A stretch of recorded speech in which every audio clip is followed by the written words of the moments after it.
Hi guys, welcome back to our YouTube channel medical science simplified. तो यार इस video में हम लोग आयरन डेफिशिएंसी एनीमिया पढ़ने वाले हैं। ठीक है, it is a very important topic and it is important clinically, मतलब मेडिसिन में भी आपको इंपॉर्टेंट है, पैथोलॉजी में भी आपको इंपॉर्टेंट है। जहाँ जहाँ एनीमिया है वहाँ वहाँ आयरन डेफिशिएंसी में इंपॉर्टेंट है। ठीक है, so let's get started to the video. सबसे पहले मैं चाहता हूँ कि आप एक बार बुक में बस देखिए। It is around the chapter is 11th आपके बुक में। Book I am using for reference is Harsh Mohan, which is the most standard book pathology के लिए, आपके सेकेंड ईयर MBBS के लिए।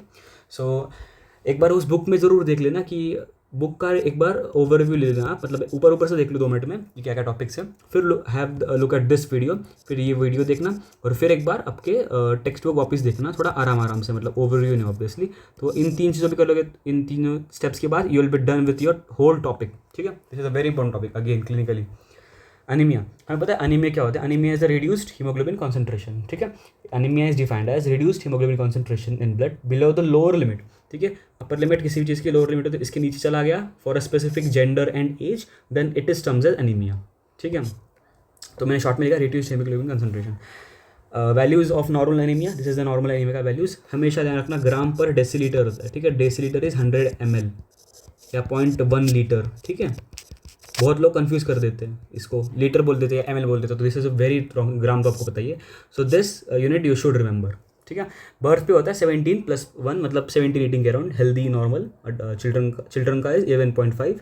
देन अडल्ट मेल इज 16+2, मतलब 14 से एक्चुअली 18 होता है।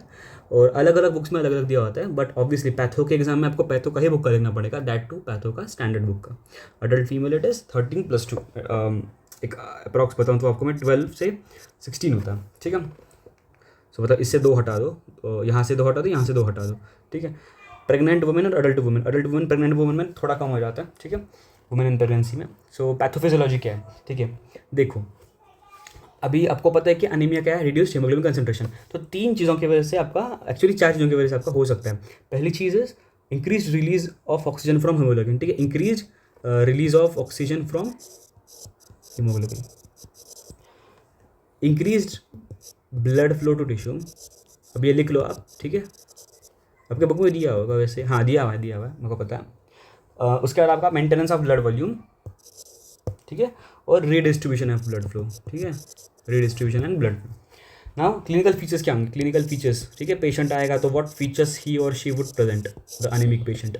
सबसे पहले आपको सबसे चीज़ जो है वो है कि सीवियरिटी ऑफ अनीमिया देखना। ठीक है, सीवियरिटी मतलब क्या, माइल्ड अनीमिया में कोई सिम्टम नहीं होगा। ठीक है, फॉर एग्जांपल 6 अगर है हेमोग्लोबिन, अगर वैल्यू 6 है तो इट इज़ उसके नीचे आपको जो सीवियर माना जाएगा। ठीक है, सीवियर अनीमिया।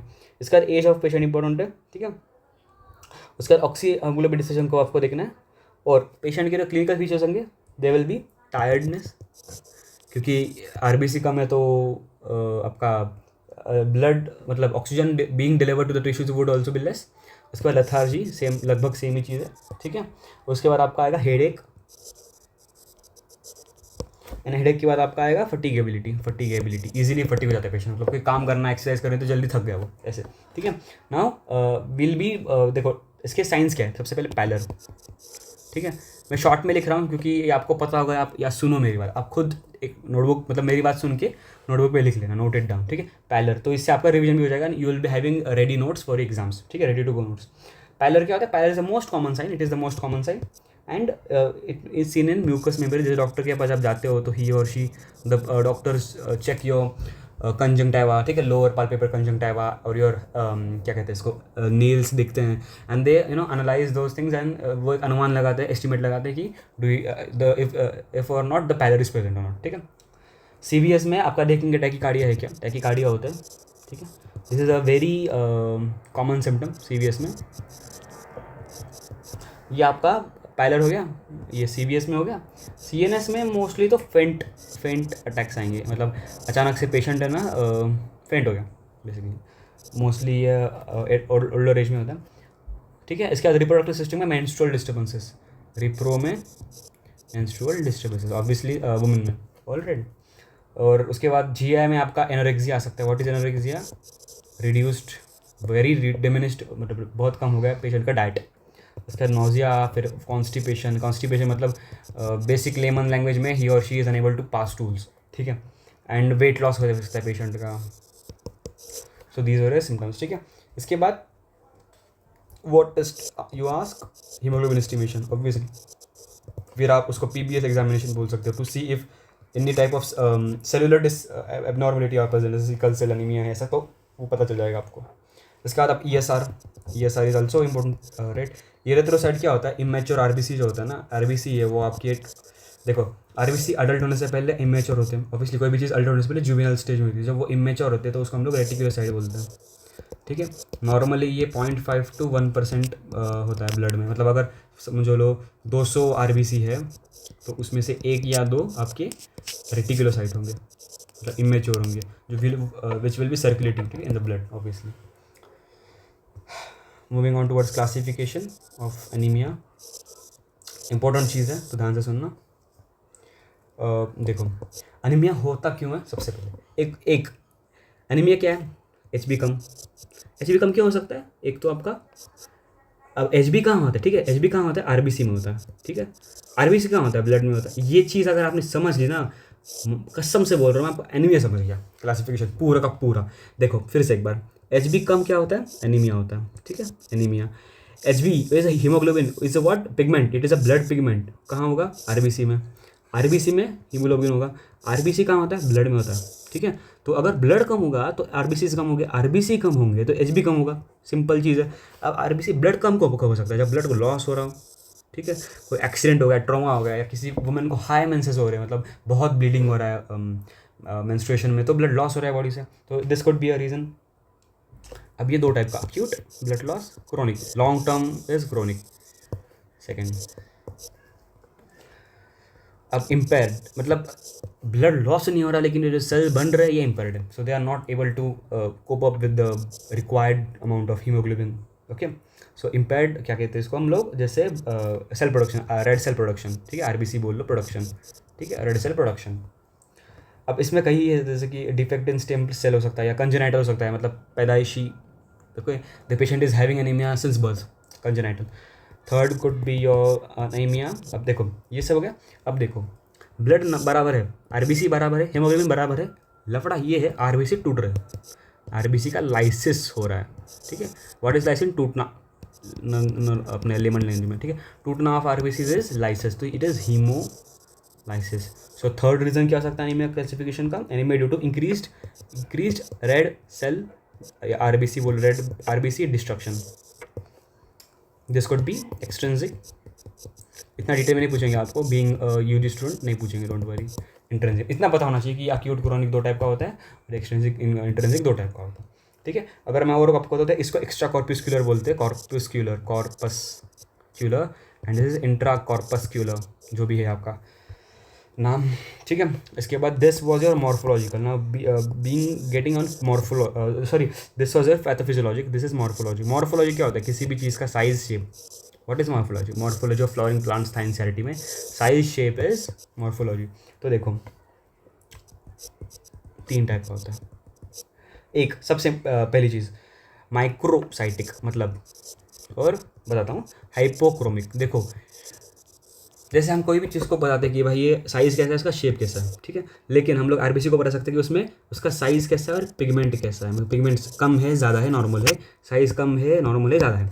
साइज़ को अगर ज़्यादा होगा तो उसको मैक्रोसाइटिक बोलेंगे, साइज़ नॉर्मल होगी तो नॉर्मोसाइटिक ऑब्वियसली, साइज़ कम होगी तो ये कम हो रहा है साइज़, ठीक है, तो इट वुड बी माइक्रोसाइटिक, ठीक है। पिगमेंट, पिगमेंट अगर ज़्यादा होगा तो हम लोग तो उसको हम लोग बोलेंगे, पिगमेंट ज़्यादा कभी नहीं होता एक्चुअली, पिगमेंट एक तो कम होगा या नॉर्मल होगा, तो अगर कम होगा तो normochromic, chroma is colour and is normochromic हो गया, या तो फिर हाइपोक्रोमिक होगा, ठीक है। अब माइक्रोसाइटिक हाइपोक्रोमिक हो गया, फिर नॉर्मोसाइटिक नॉर्मोक्रोमिक, ठीक है, और उसके बाद माइक्रोसाइटिक नॉर्मोक्रोमिक, मैक्रो, ठीक है, माइक्रोसाइटिक हाइपोक्रोमिक, ये 3 आपके टाइप हो गए। देखो microcytic hypochromic, normocytic normochromic and macrocytic normochromic, these are 3 types of classification of anaemia based on morphology of the cell, ठीक है। सो अब हम लोग इतना हो गया अब आपका। इसके बाद हम लोग और एक इंपॉर्टेंट चीज़ वो करेंगे, दिस ब्लड सेल, ठीक है। अब देखो ये नॉर्मल लिखता हूँ मैं यहाँ पे, अब कलर चेंज करते हैं, this is your normal, this is your iron deficiency anaemia, ठीक है। देखो रेड सेल इंडाइसेस देखेंगे लोग, red cell indices. Red cell indices मतलब क्या होता है, MCV, MCH, MCHC, ठीक है, वो सब आपको उसमें होता है। MCH और MCHC, these all are normal. इसमें MCV कम, MCH कम, MCHC कम, तीनों भी क्या हो गया, कम, ठीक है। So these were your red cell indices. बाकी तो बहुत चीज़ें हैं रेड सेल इंडाइस के लिए, लेकिन those are very minor things जो उसको पढ़ने की जरूरत नहीं है, लिटरली बोलता हूँ मैं। एक बार पढ़ लो बस ऊपर ऊपर से, पर एग्जाम में नहीं पूछेंगे, ठीक है। इसके बाद हम पढ़ सकते हैं बायोकेमिकल फाइंडिंग्स। बायोकेमिकल फाइंडिंग्स में आता है सीरम आयरन जो होगा, ये हो गया, ठीक है, sorry this is done here, ठीक है। सीरम आयरन जो बायोकेमिकल लिखा है मैंने, बायोकेमिकल इन्वेस्टिगेशंस में serum iron level would be low, obviously serum iron मतलब ब्लड में आपका जो सीरम है उसमें आयरन लेवल कितना है, तो it would be low. Normal आपका होता है 40 से 140 माइक्रोग्राम पर डेसीलीटर, माइक्रो, ठीक है, नॉट ग्राम जैसे उसमें था हीमोग्लोबिन में, लेकिन इसमें 40 से कम होगा, so it then it is iron serum is low. Principles of treatment, moving to the last part, treatment कैसे करोगे। सबसे पहले ऑरल थेरेपी। देखो, एक तो उसको टैबलेट दे दो, सबसे इजी, सबसे आसान। क्यों सबसे इजी, क्यों, मैनेजमेंट इज़ इजी, खुद से टैबलेट ली पेशेंट ने, कोई एक्सटर्नल एडमिनिस्ट्रेशन की ज़रूरत नहीं पड़ी, सिस्टर नर्स डॉक्टर किसी की ज़रूरत नहीं पड़ी। सेकंड, मैनेजमेंट के बाद आप सकता है आपका it is less expensive, it is cheap, basically it is very cheap, these tablets are very cheap as compare to the, मतलब जितनी वो बड़ी है डिसऑर्डर है, डिसीज़ है, तो उसको ट्रीट करने के हिसाब से it is very cheap, the tablets are very cheap. So this was your first, ठीक है। अब एग्जाम्पल अगर लिख दो, ऐसे पूछेंगे तो नहीं, लेकिन लिख दो, सही रहेगा, आपका इंप्रेशन अच्छा पड़ेगा एग्जामिनर पे, पेपर पे चेक करने वाले पे। तो एक सेकेंड ना, हाँ उसका क्या था, हाँ फेरस, सॉरी मैं भूल गया, फेरस आपका फ्यूमरेट, हाँ ferrous gluconate, these are examples. Moving to word second, treatment is parenteral, para नाम में ही है, पैरा मतलब अवॉइडिंग, फार्मैक में पढ़ोगे आप लोग अगर अब तक नहीं पढ़ा है। एंटरल इज इंटेस्टाइन, गट मान लो, इंटेस्टाइन मान लो, एक ही चीज़ हो गई, ग्रीक वर्ड है तो उस हिसाब से। अवॉइडिंग द इंटेस्टाइन मतलब अवॉइडिंग द ऑरल पैसेज जो है आइए, इसको अवॉइड करते हुए। सो अवॉइडिंग द ऑरल पैसेज, इसको थोड़ा सुंदर दिखाते हैं हम लोग, गंदा दिख रहा है सॉरी। तो पैरेंटरल में आपका सबसे इंपॉर्टेंट, देखो सबसे पहले हम लोग क्यों देंगे, देखो अगर इससे मामला सॉल्व हो रहा है तो why do we need this thing. First of all, जिन लोगों को, बहुत लोगों को है ना आयरन वो होता है, इंटॉलरेंस होता है, उनको क्या होगा पता है, हीट होगा, हीट इश्यूज़ होगा। जैसे पेशेंट वुड कंप्लेन कि उसको बहुत एक्ने आ रहा है, या पिंपल्स आ रहे हैं, या पाइल्स हो रहा है, हीट आ रहा है बहुत, एनल कैनाल के पास बहुत हीट फॉर्म होता है, ठीक है, तो उसको पाइल्स का इशू हो सकता है। ऑल्सो माल एब्जॉर्प्शन, और एक होता है वो आपका पोस्ट ऑपरेटिव केसेस। इन चीज़ों में आप लोग, you cannot administer oral therapy to the iron deficient patient. However, parenteral iron therapy is hazardous. Why? High, 2-3 arrow लगा दूंगा मैं, high adverse effects, high number of adverse effects, ठीक है। Also, it is expensive. So, keeping in mind those two things, the parenteral iron therapy is very less commonly used, only to patients who are, क्या था, याद करो, नहीं आ रहा है बताता हूँ मैं, बोलो, ट्राई करो। हाँ, सबसे पहले जिन लोगों को ओरल आयरन इंटॉलरेंस है, उसके बाद पोस्ट ऑपरेटिव केस था, और माल अब्जॉर्प्शन मतलब वो अब्जॉर्ब नहीं कर पा रहे, ठीक है, उनका gut. So these were all about the iron deficiency anaemia. So I hope you like the video, please do subscribe to our YouTube channel. आने वाले कहीं वीडियोज़ के लिए, अब हमने सेकेंड ईयर शुरू किया, कुछ टाइम में हम लोग थर्ड ईयर भी शुरू करेंगे, फर्स्ट ईयर का भी वीडियोस अपलोड है। कुछ भी टॉपिक हो, कुछ भी ज़रूरत पड़े, I am here to help you guys, don't worry. Marking चाहिए हो बता दो, कुछ और चाहिए हो बता दो, कुछ भी चाहिए, एक्स्ट्रा ऑफ टॉपिक हो बता दो, कोई दिक्कत नहीं। This channel is our channel, so spread it to your friends, ठीक है, make it viral, and hoping बहुत जल्दी बहुत सारे सब्सक्राइबर हो जाए हमारे चैनल पे, बहुत लोग हमारे फैमिली से जुड़ जाए, यूट्यूब फैमिली से। And having this keeping in mind, मेरे भी एग्जाम्स है next week, university exam, but hectic होता है वीडियोस बनाते बनाते, खुद का भी पढ़ाई करना, दैट टू से अपना यूनिवर्सिटी एग्जाम्स का। बट या I am for sure one day you will thank me कि भैया आपने हमारी बहुत मदद की थी। मेरे को उतना ही चाहिए भाई, लिटरली, लाइक सीरियसली वो उतना ही चाहिए। लेकिन उसके अलावा आपको एक काम करना है, सब्सक्राइब कर दो मेरे चैनल को। मेरे को ऑर्थोडॉक्स चीज़ें बोलना बिल्कुल पसंद नहीं, but please do it. Thank you, see you in to next video, bye bye, take care, have a good day.